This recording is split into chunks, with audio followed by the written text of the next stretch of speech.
माननीय प्रधानमंत्री महोदय जी, सुमध्याह्न। मैं गिरीश जवाहर नवोदय विद्यालय मुंगेशपुर दिल्ली में 11वीं कक्षा का छात्र हूं। महोदय, मुझे लगता है कि अगले साल हम दोनों की ही बोर्ड की परीक्षा है, क्योंकि मेरे 12वीं की परीक्षा है और आपके लोकसभा चुनाव है। तो क्या आपकी इस पे पूरी तैयारी है या आप थोड़े से नर्वस हैं? धन्यवाद। मैं सवाल फिर से दोहराना चाहूँगी माननीय कि इनका सवाल है कि मैं 11वीं का विद्यार्थी हूँ, अगले साल हम दोनों की बोर्ड परीक्षा है, मेरी 12वीं की परीक्षा है, आपका लोकसभा चुनाव है, तो क्या आप इसके लिए तैयार हैं या फिर नर्वस हैं?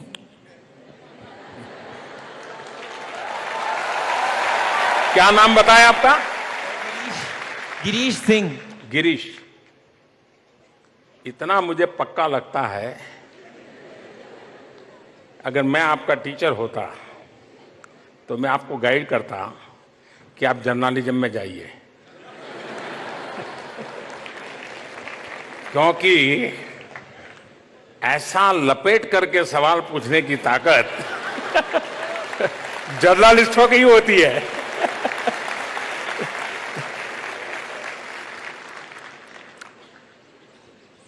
देखिए, मैं हमेशा ये मानता हूं कि आप पढ़ते रहिए,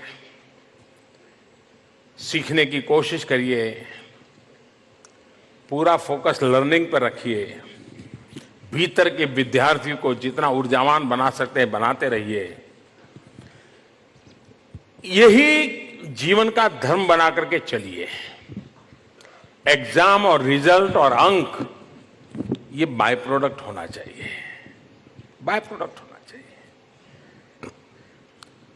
आपने काम किया है, जो रिजल्ट आएगा आएगा। अंक के हिसाब से चलने से हम शायद उस चीजों को नहीं प्राप्त कर सकते जो पढ़ना चाहते हैं। राजनीति में भी मैं इसी सिद्धांत पे चलता हूं कि 125 करोड़ देशवासियों के लिए जितना मेरे पास समय है, जितना हमारे पास शक्ति है, जितनी मेरे पास ऊर्जा है, जितनी मेरे पास दिमागी सामर्थ्य है, सब कुछ 125 करोड़ देशवासियों के लिए खपाता रहूं। हर पल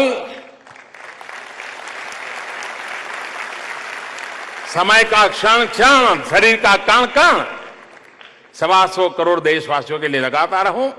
चुनाव आएंगे जाएंगे, वो तो सब बाय प्रोडक्ट होता है जी।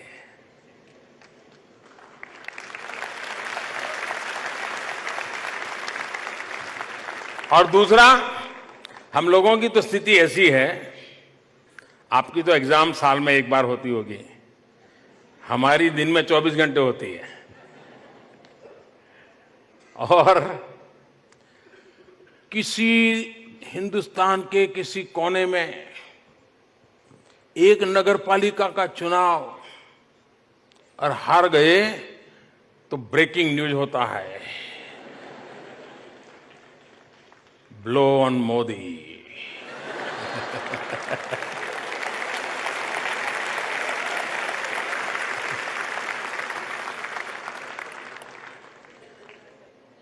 और इसलिए हमारे लिए, और दूसरा है जी, कभी कभार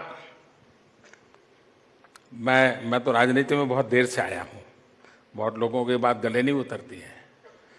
और दूसरा, मैं अभी भी एक प्रकार से राजनीति की व्यवस्था में हूं, लेकिन मन स्वभाव से राजनीति में नहीं हूं। मेरे वो नेचर में ही नहीं है। मेरे नेचर में है कुछ करना है, बस करते रहना।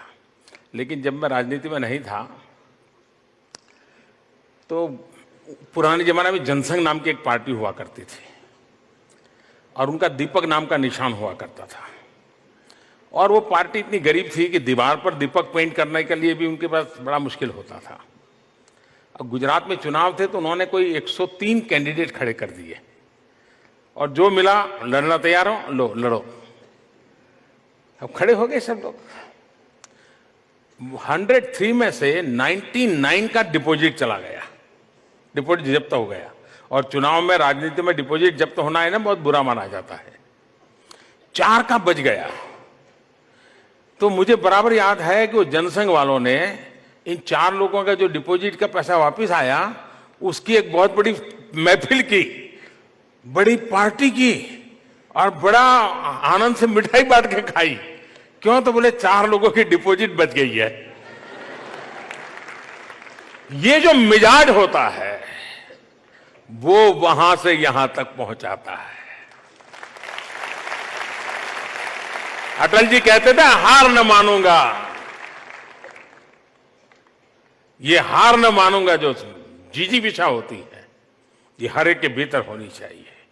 और इसलिए आपकी बोर्ड के एग्जाम के लिए मेरी आपको बहुत शुभकामनाएं, लेकिन मेरी बोर्ड के एग्जाम के लिए 125 करोड़ देशवासियों के आशीर्वाद मेरे साथ है, वो ही मेरी ताकत है, उसी के भरोसे में आगे चल